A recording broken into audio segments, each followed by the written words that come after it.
Welcome back. This has been designated as Mental Illness Awareness Week, and while we have a lot of links and resources for you online, we do want to take a moment to reflect on the fact that while September brought suicide prevention awareness, that's a conversation that just doesn't stop. Absolutely. For many, that recovery process is an everyday thing. In today's On Your Mind, we introduce you to NAMI, Greater Corpus Christi. So a gentle heads up here for our viewers for who this may be an especially sensitive topic. Those we interviewed shared with us some deeply personal stories in hopes that it could help someone else out there. He was 1 month from graduating college. He had a job lined up. He had 2 younger sisters that, thought he walked on water. But on the morning of December 9th, 2011, a day that I'll never forget, when I got the phone call from my brother at 7:45 in the morning.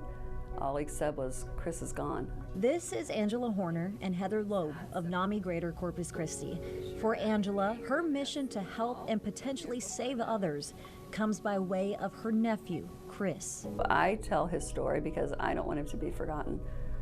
If my story can save someone else's life, if my story can encourage a parent to learn the warning signs. The warning signs can look different on everyone, but NAMI has identified some of those, including extreme changes in behavior, increased use of alcohol or drugs, pulling away from loved ones. Earlier this year, the new Suicide and Crisis Lifeline updated to 988, a shorter number that's already making a big difference. But it's something that we needed very badly. Before that, people just waited, something Heather knows well. 76 people were in front of me in the queue.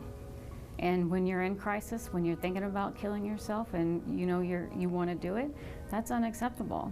She shared with us part of her story, struggling with postpartum depression. I would abuse my anxiety pills because I just didn't want to feel anything. I would overeat. I would compulsively shop. I would do anything for just a hit of dopamine, just to feel something else. That time I had to take it seriously, or I was gonna die and I wouldn't see my kids grow up. She tells us she got the help she needed, updated her medicine, therapy, and learned to lean on her support system. Every day is recovery, and it probably will be until ever.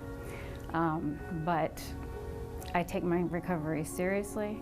I take my mental health seriously. Every person's journey is different, but what we do have in common, Realizing you are not alone. You're not the only one that experiences these things.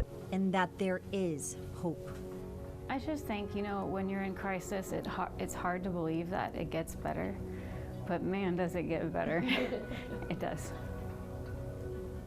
And we do want to thank Angela and Heather again for those very powerful interviews. Our local NAMI chapter continues to grow so much, in fact, that they just relocated to a bigger space. They say they have plenty more outreach initiatives and events in the works. They are fully volunteer based. That's something not a lot of folks know, and they are always looking to grow there as well.